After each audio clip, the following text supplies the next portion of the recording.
Kapal hantu Mary Celeste, misteri di Laut Atlantik.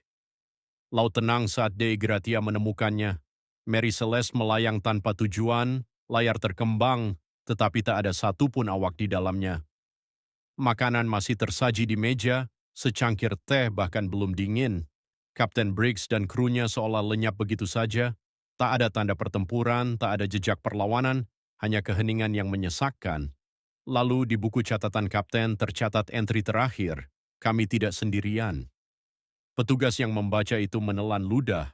Angin berbisik, geladak berderit, dan dari bawah dek terdengar suara langkah kaki. Tapi mereka tahu kapal itu seharusnya kosong.